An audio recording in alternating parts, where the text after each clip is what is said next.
Sejuk meski tanpa didinginkan. Diproses dari air pegunungan dalam akuifer yang terlindungi, kaya akan mineral alami. Aqua, hadirkan kesejukan badan dan pikiran.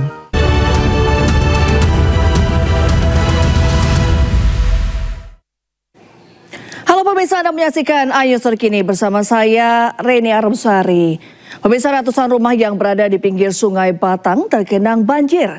Ketinggian banjir bervariasi dan paling tinggi mencapai 2 meter. Evakuasi para lansia. Satu persatu korban banjir di Padang Pariaman, Sumatera Barat. Curah hujan tinggi dalam 2 hari mengakibatkan 10 kecamatan dilanda banjir. Terparah di Kecamatan Ulakan, Tapakis. Di lokasi ini ratusan masyarakat terpaksa diungsikan karena genangan air mencapai 2 hingga 3 meter. Yang diungsikan? Ya, kita bersama tim BPBD masyarakat itu dari pagi sudah mengevakuasi, bahkan dari subuh bersama perangkat nagari sudah berupaya mengevakuasi warga yang terdampak banjir, terutama itu kaum rentan, lansia, balita dan ibu hamil. Di mana kita ungsikan? Jadi untuk pengungsian di titik utama itu di Surau Kalampean dekat Pasar Nagari Kampung Ulakan. Kemudian demikian ada beberapa titik lagi tempat pengungsian kita ada di Surau Pelak Pisang dan ada di Surau Pari, dan ada beberapa memang di rumah warga yang tidak terdampak banjir pada hari ini. Jumlah kecamatan yang terdampak itu ada 11 kecamatan, kemudian jumlah nagari yang terdampak ada 11 nagari, 17 nagari, kemudian titik banjir ada 10 titik, kemudian titik longsor juga ada 5 titik, kemudian pohon tumbang ada 2 titik. Rata-rata ketinggian banjir itu ada 1-2 meter. Sebagian masyarakat yang terdiri dari anak-anak dan lansia terpaksa diungsikan dengan perahu karet. Mereka diungsikan sementara di surau ataupun di rumah saudaranya yang dianggap masih aman. Akibat hujan deras, selain banjir ada 5 titik longsor dan 2 pohon tumbang. Dari Padang Pariaman, Sumatera Barat, Eka Guspriyadi, iNews melaporkan. Pemerintah Kabupaten Banjarnegara, Jawa Tengah menyiapkan hunian sementara bagi korban longsor. Saat ini korban masih tinggal di 5 titik pengungsian.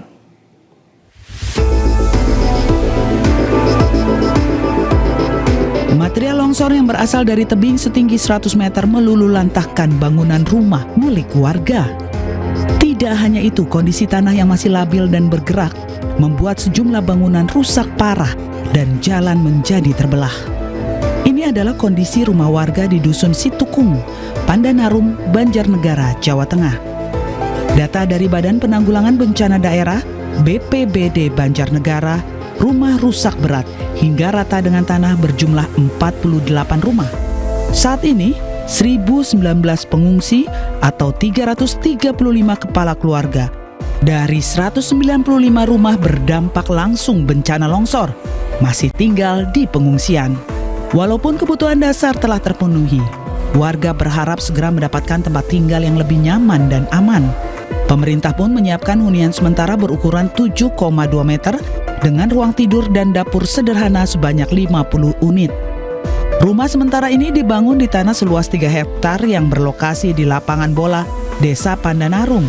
Lokasi ini berjarak 4 km dari pemukiman lama milik warga korban longsor. Berkembang. Kurang lebih nanti pada akhirnya itu sedang kita verifikasi ulang, mungkin bisa sampai 200 rumah yang kita relokasi. Karena yang di bagian atas jelas tidak bisa digunakan, yang tertimbun tanah jelas tidak bisa digunakan. Lalu beberapa tanah yang sudah mengalami retakan-retakan, kita sedang menunggu kajian geologi sampai titik mana batas rumah warga yang masih bisa dihuni. Sehingga batas itu yang sudah tidak bisa dihuni kami harapkan bisa relokasi ke wilayah ini. Diharapkan para korban longsor di Dusun Situkung dapat kembali menjalani aktivitas sehari-hari sambil menunggu kepastian relokasi permanen. Pembangunan hunian sementara diharapkan dapat mempercepat pemulihan warga terdampak dan mengurangi resiko tinggal di daerah rawan bencana. Dari Banjarnegara, Jawa Tengah, Nurdin Fauzi, iNews melaporkan. Pemirsa, demikian Ayu Terkini. Anda akan menyaksikan program iNewsroom bersama rekan Wiki Adrian.